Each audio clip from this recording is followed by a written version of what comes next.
Hi, my name is Tobias, and I'll be your instructor as we explore the wonderful world of ham radio. So, to start off, we should first figure out what exactly is ham radio, because if you're like most people, you probably have either never heard of ham radio or are not exactly sure what it is. So, ham radio basically involves communicating with other human beings, which should be pretty obvious since the word ham radio has the word radio in the name. So the word radio implies we're talking to other people. So ham radio's goal is to talk with other people, and there are various reasons why you would want to talk to these other people. Sometimes people use ham radio to communicate with each other in emergencies. For example, natural disasters and hurricanes, when telephone lines go down, they're used for communication. Other times people use it for community service. Commonly, ham radio is used at air shows to provide communication. But most often, ham radio is just used for fun. You just get on ham radio just on your own as a hobby in order to get to talk to all of these interesting people from far away. So that's normally ham radio is just used for fun, for personal use.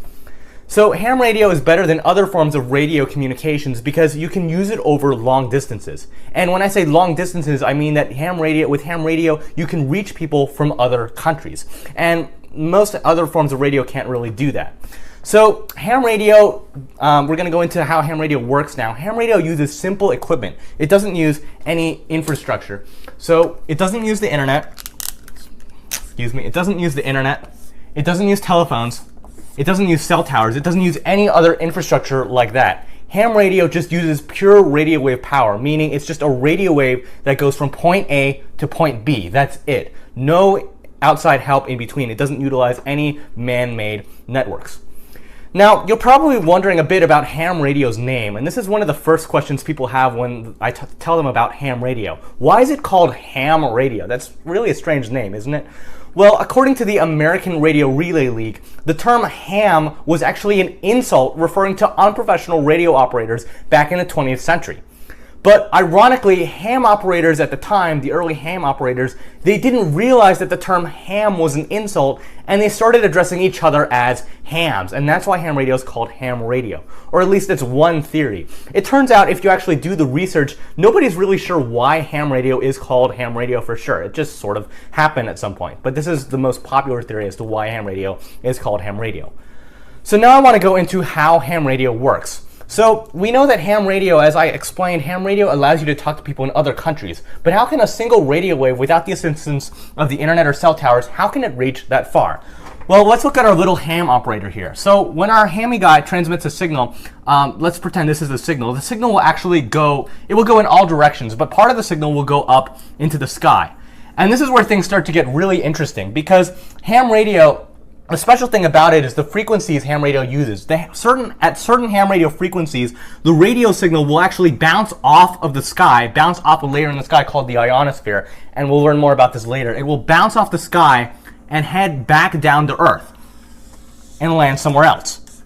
So this is the radio signal. So because ham radio can bounce off the sky, it can do this, and we can actually get to very far distances with ham radio. I'm located in New York, that's where my ham radio station is, and I've actually managed to talk to people all the way in Australia using certain ham radio frequencies because my signal bounced off a layer in the sky and came back down and landed in Australia. Now, granted, I could barely hear the person in Australia, but we did make a contact together. And that's not the only thing that you can do with ham radio. Ham radio, it's funny, you can bounce ham radio signals off of all sorts of things. You can actually also bounce signals off the moon. So let's pretend this is a ham radio signal going to the moon, and it will bounce back and land on another part of Earth, and you can talk to someone else on Earth by bouncing the signal off the moon. And there's other things you can do with ham radio in space as well. It turns out, I bet you didn't know this, the International Space Station has a ham radio station on board, and there are ham radio operators there on the International Space Station. So you can actually contact an astronaut, and you can actually have a contact with him. He'll talk back to you all the way in space. You can have a contact with an astronaut. Now, you don't need to be a science or electronics nerd or geek to do all this complicated stuff, although there's nothing wrong if you happen to be a science electronics nerd. But ordinary people like you can do ham radio, and that's what I'm aiming to do with this course, is show you how to get licensed and how to operate a ham radio. So now let's talk a little about how you can become a ham radio operator. And this is where I have to introduce some bad news. It turns out that in order to get a ham radio license, you have to pass a test. They make you take a 35-question test in order to get a license and be able to operate ham radio. That's the bad news. The good news, though, is that they literally give you the answer key for the test. They print out books that have all the questions that you could possibly come up with, run into on the test with the answers. So you can literally study those answers and be ready for the test. And that's exactly what we're going to do. That's how we're going to study for the test. We're going to look at all the questions and all the answers. So when you go on test day, you'll have already looked at and studied all the questions that will be on your test. So it turns out there are 3 levels of ham radio licensing, and this class is going to teach you the technician license. The technician class license gives you basic privileges to operate a ham radio, and it gets better and better as you go down. The general class license allows you even more privileges, and the extra class license actually doesn't allow you to do that many more things with ham radio. It's just sort of the same as general class license, except it gives you a little more space on the bands. But really, you can do everything with a general class license, so we don't even really need the extra. For most people, the extra class license is unnecessary. But anyway, in this class, we're going to teach you how to get the technician class license. Now, the technician class license, which is the basic license, will allow you to do many of the things we are going to talk about in this course. It will allow you to communicate during natural disasters up here. It will also allow you to bounce signals off the moon, as we talked about, and it'll also allow you to just do basic communication, talk to one person, another ham radio operator on the air. Now, to bounce signals off the ionosphere and talk to people in Australia like I talked about, make those long-distance communications, you are usually going to need the general class license, although in rare circumstances this can be accomplished with the technician class license. So I currently don't offer a course for general class today. We're just going to focus on getting the technician class license, which you need to get anyway before you can get the general or the extra class license. So now I'm going to erase the board and we're going to talk a little about how the class will work. More specifically, away from the general topic of ham radio. That's good enough. All right, so we're going to get ready for the test, the technician class test, by studying every possible question you could come up against. So what we've done is we've took all the questions that you could run up against and we've divided them into 20 sections. So there are 20 sections of, the questions have been split up into these 20 sections. Please excuse my sloppy handwriting. So we're going to spend 1 to 2 days on studying each section, and then there's going to be a closed book quiz on the material for that section. And if you look on the website, there is a syllabus on my class website. It should be next to this video, a syllabus telling you the schedule and what we're going to be doing. And the reason I'm only giving you 1 to 2 days on each section before giving you the quiz is because, first of all, you already have all the answers to all the questions. You know all the questions and the answers, so you really don't need that much time to study. And also, most of these sections are pretty short. So if I spent more than 1 to 2 days on it, you'd probably be bored because I'd just be repeating the same things over and over. So that's why we're only spending 1 to 2 days on each section. And then, as I said, there will be a quiz after each section. Okay.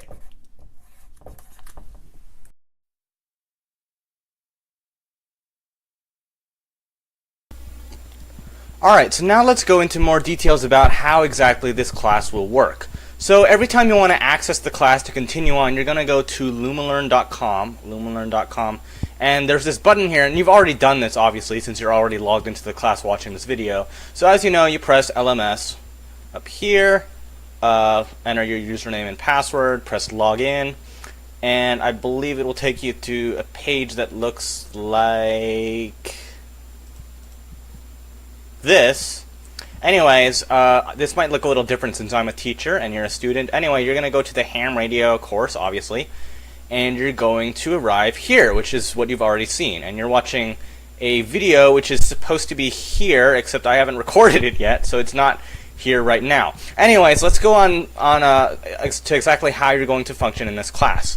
So I've divided this class into sections. Right now you're in the section Getting Ready for Class. Now each section in the Gordon List manual has its own section. If you scroll down on this is the main class webpage.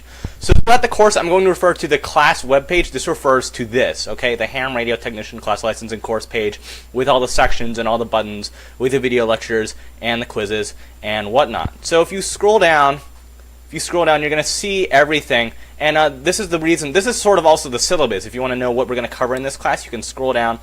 This box contains everything for Section 1, which is called About Ham Radio, a video lecture and a quiz. Section 2, call signs, 2 video lectures and a quiz. Section 3 is about control, etc., etc. And you can see it goes all the way down. We're going to cover all this stuff over the course of this class. So obviously you know how to work with the video lectures. When you want to watch a video lecture, you click on a video lecture and it'll load and you hit play. Hi, welcome and back. You see my wonderful face. And then when you're done watching the video lecture now, you'll notice at the side of right-hand side of these items in these section boxes, there are these check marks.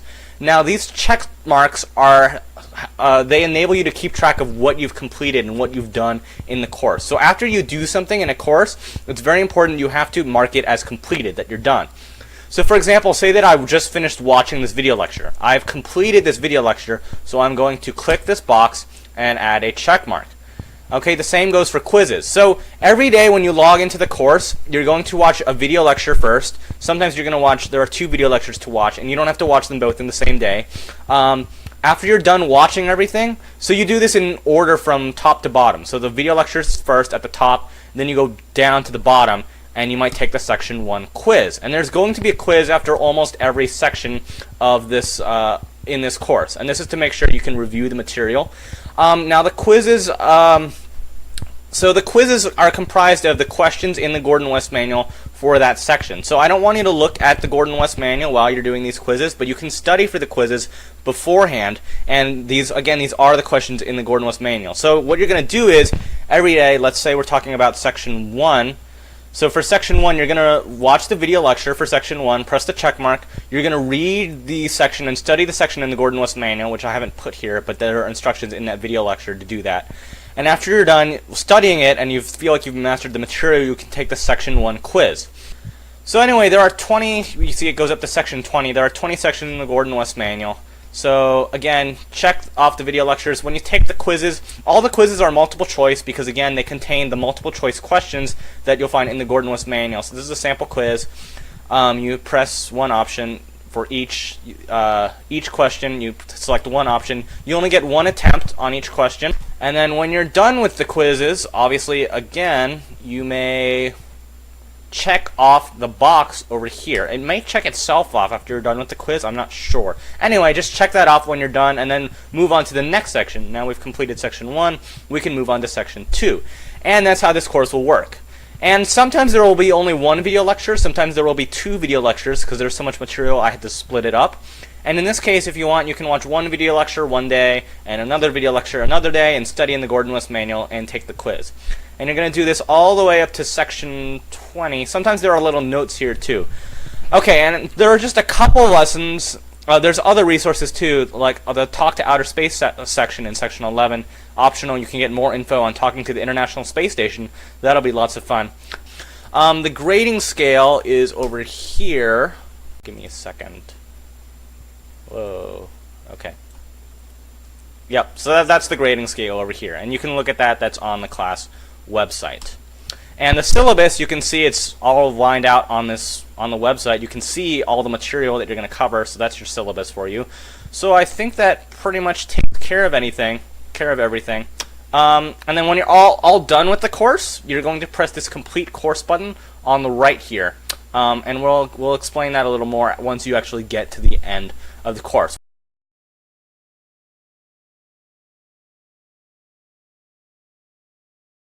Alright, so before I let you go and I let you move on to begin this course, there's just one more thing I want to go over. So I originally recorded this course in summer of 2017. In summer of 2018, the ham radio exam administrators made a lot of major changes to the exam, and as a result, I had to update my course to reflect the new version of the exam. So I just want to go over some of those changes now. What I did was, there were a lot of new questions that were added to the exam, a lot of new concepts. So what I did was I added those to my course using addendum videos, and that's the first thing I want to go over is addendum videos.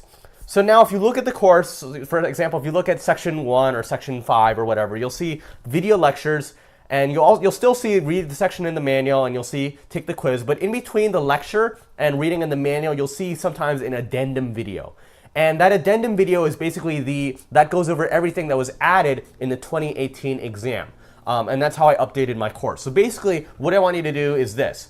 Every lesson, every section, watch the video lecture first, as usual, but then you watch the addendum video, because the addendum video fills in any gaps in the knowledge that the first video didn't cover, because the first video was recorded before all the major changes were made.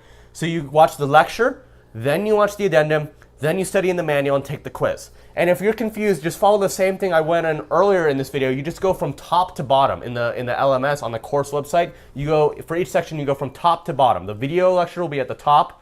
Then there'll be the addendum video underneath that, and then the Gordon West studying, and then the quiz. Just go from top to bottom all the time, and you'll be fine. So video lecture, addendum, study the manual, take the quiz. And again, the reason for this is because the ham radio exam was changed in 2018. So there were a lot of new added questions. There were also some questions that were originally on the exam in 2017 when I recorded most of this course. And those questions, some of them were removed in 2018 and are no longer in the exam. So there may be some instances where in the old video lectures where I say something's in the course, in the exam, and it's no longer in the exam anymore. But I've decided to leave most of those things in the course simply because one of the main primary reasons is because this is a ham radio course and you should actually learn about ham radio. And some of this stuff, you shouldn't just be taking this course just to pass the exam. You should actually learn some things about ham radio as well. So some of the things that were taken out, I've still left them in the course simply because there's something that might be good to know anyway. So that's the first thing with this course, just to let you know. And then the second thing, it's best not to follow along in the Gordon West manual as you're watching the videos. I don't remember if I told you in some of the, if I'm going to tell you in some of the videos to do this or not. I believe in most videos I say actually don't, but I'm just re-emphasizing it here. Don't follow along in the manual, even if I tell you to do so in one of the old video lectures. And the reason for that is because in many of the lectures, I kind of go out of order. I kind of rearrange things in the manual because I believe it makes more sense in a different order. So best to just watch the video lectures, then watch the addendums, and then look at the Gordon West manual after you've done all of that, and then attempt the quiz. Oh, one last thing I want to go over is how this course is graded. So this course has 20 quizzes in it in total, and your grade is simply the sum of all of those quizzes. So each quiz is worth 5% of your grade, I believe, and 5 times 20 is 100, so that's how your quiz grade, that's how your course grade is composed. All right, and that's it. You can now go ahead and get started with the first section in my course about ham radio. I hope you have an awesome time. I know this is going to be awesome, so I'll see you in the next video.